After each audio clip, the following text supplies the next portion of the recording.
ঢাকার পিলখানায় নৃশংস হত্যাকাণ্ডের পরের দিন অর্থাৎ ২০০৯ সালের ২৭শে ফেব্রুয়ারি ফ্যাসিস্ট সাবেক প্রধানমন্ত্রী শেখ হাসিনার বিরুদ্ধে বিদ্রোহ করার উদ্যোগ নেন সেনা কর্মকর্তারা। সিলেটে এর লক্ষ্যে ২০০ থেকে ৩০০ জুনিয়র অফিসার মেস ছেড়ে অস্ত্রাগার ভাঙতে যান। গত রোববার প্রধান উপদেষ্টার কাছে পিলখানার ঘটনার উপর স্বাধীন তদন্ত কমিশন একটি প্রতিবেদন হস্তান্তর করে। সেই প্রতিবেদনে সাক্ষীদের দেয়া সাক্ষ্যে উঠে এসেছে এ তথ্য।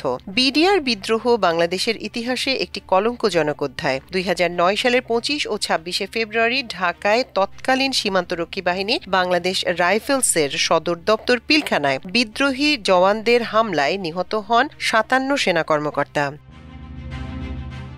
প্রতিবেদনে উঠে আসা সাক্ষ্য থেকে জানা যায়, পিলখানায় নৃশংস হত্যাকাণ্ডের পরের দিন অর্থাৎ ২০০৯ সালের ২৭শে ফেব্রুয়ারি দুপুর ১২টার দিকে ডিজিএফআই সিলেট ডিটাচমেন্টের colonel GS colonel Niamul Islam Fatimi জানতে পারেন যে SINT-তে প্রশিক্ষণরত ২০০ থেকে ৩০০ অফিসারের মধ্যে জুনিয়র অফিসাররা মেস ছেড়ে অস্ত্রাগার ভাঙতে গেছে। এ খবর পাওয়ার পর তিনি দ্রুত ঘটনাস্থলে যান। গিয়ে দেখেন শতাধিক অফিসার শাবল হাতুড়ি দিয়ে অস্ত্রাগারের দরজায় হামলা করছে। সেখানে কোনো সেন্ট্রি ছিল না। কর্নেল ফাতেমি সামনে দাঁড়াতেই তারা প্রচন্ড ক্ষিপ্ত হয়ে ওঠে এবং তাকে সরকারের দালাল ইত্যাদি বলে গালাগাল করতে থাকে। কয়েকজন মারার জন্য এগিয়ে আসে। তখন তাদের মধ্যে থেকে কিছু সিনিয়র অফিসার এগিয়ে এসে কর্নেল ফাতেমিকে সুরক্ষা দেয়। এরপর তারা মেসে যায়। সেখানে গিয়ে দেখে কমান্ড্যান্ট SINT ব্রিগেডিয়ার মাহফুজকে বসিয়ে রাখা হয়েছে।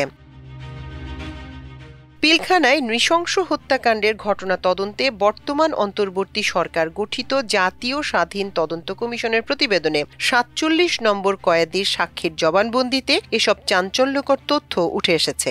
এই সাক্ষী কমিশনকে আরও জানান, ৫২ পদাতিক ব্রিগেডের তৎকালীন কমান্ডার ব্রিগেডিয়ার শফিউদ্দিন আসার পর তারা ৩ জন বসে আলোচনা করেন। পরিস্থিতি ছিল উত্তপ্ত। অফিসাররা একের পর এক ক্ষোভ প্রকাশ করতে থাকেন।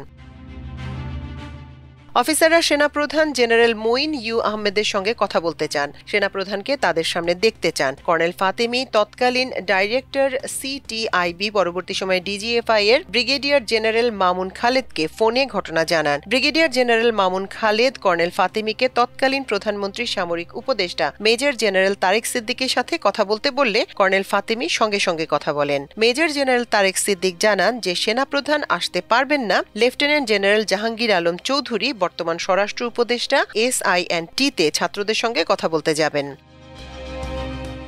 বিকেল ৫টার দিকে লেফটেন্যান্ট জেনারেল জাহাঙ্গীর হেলিকপ্টারে করে SINT-তে যান।